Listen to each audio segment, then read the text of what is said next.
Une petite histoire de guerre, chapitre 6. Je voulais me venger, mais pas seulement à cause de Hans. Avec une croix de Hitler hollywoodienne, Arturo Fink se moquait de toutes les tombes anonymes de battants. Il livrait une guerre de lâches pendant que des soldats mouraient. Je voulais me venger. Je n'ai pas eu besoin de m'entraîner. Arturo était nul en gymnastique. Son gros ventre le gênait. Il ne savait même pas grimper à la corde, ni attraper un ballon de basket. Il était incapable de courir sans tomber dans la poussière et faire semblant d'avoir une crise cardiaque. C'était le seul garçon de toutes les classes de primaire à être exempté d'éducation physique. Il avait fait de Hans un paumé. Et c'est ce qui m'arriverait à moi si jamais il épousait Morissette. Mais je ne pouvais pas lui sauter dessus dans le noir.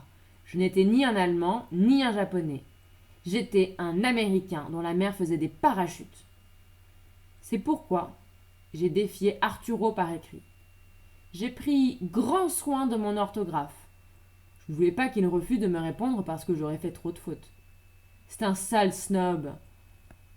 Sa mère a été la championne d'orthographe de notre école il y a des années et des années.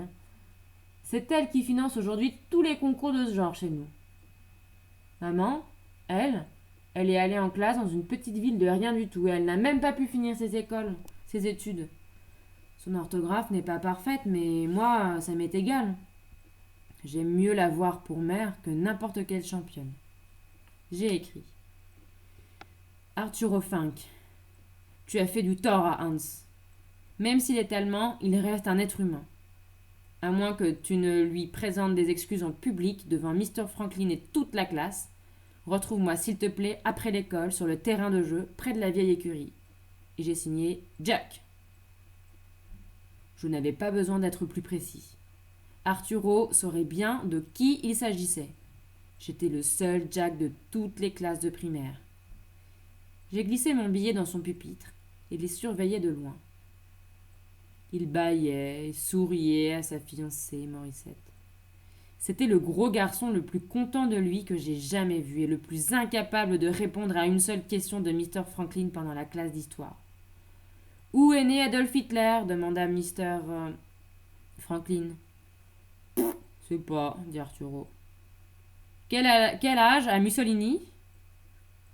M'en souviens pas, dit Arturo. Quel est le prénom de Staline? Jack, a-t-il dit. Et tout le monde a ri.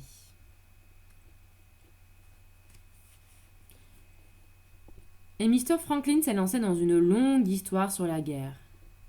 Il nous a montré la Tchécoslovaquie sur la carte de l'Europe, un petit pays qui ressemblait à une cacahuète blessée, entouré par la Russie, la Pologne, l'Allemagne, l'Autriche et la Hongrie. Hitler avait avalé cette cacahuète en 1938 et en 1939. Puis il s'était mis à en engloutir des plus grosses, des morceaux de Pologne, un grand bout de France, la Hollande, le Danemark, la Norvège, la Grèce. Je n'arrivais pas à tenir à jour la liste de tous ces pays. Hitler était en train d'essayer d'avaler aussi la Russie, mais là, il avait eu un trop gros appétit. C'est comme Napoléon, a dit Mr. Franklin. Il n'arrive pas à résoudre l'énigme de la neige russe. Il n'y a pas beaucoup de neige à Bataan, ai-je observé. C'était mal élevé de ma part d'interrompre Mr. Franklin pendant qu'il nous parlait de la machine de guerre allemande. Mais il n'a pas eu l'air fâché. Jack, a-t-il dit. Bataan, c'est une autre histoire. Je haïssais Hitler. Mais je voulais qu'on nous parle du général MacArthur et de l'amiral Halsey, et de la flotte du Pacifique du président Roosevelt. La Tchécoslovaquie n'était qu'une cacahuète, tandis que Bataan, je sentais ça jusque dans mes os. J'ai regardé Arturo. Il était en train de lire mon billet de ses petits yeux porcins. Il soupesait chaque mot, je le voyais bien. Il avait l'air de quelqu'un qui a envie d'aller aux toilettes. J'étais content. Je me suis mise à siffler sous cap. Je savais qu'il n'oserait jamais aller sur le terrain de jeu. Il pouvait bien emprunter des accessoires dans le jardin de son père, mais rien de plus. J'ai attendu Arturo. Je devais lui laisser sa chance à ce gros lard. J'ai regardé les chevaux qui sortaient de l'écurie. Leurs sabots faisaient clip-clop en marchant sur le sol. Clip-clop. Plusieurs filles, un petit groupe, les montaient. Pas beaucoup plus vieilles que Morissette.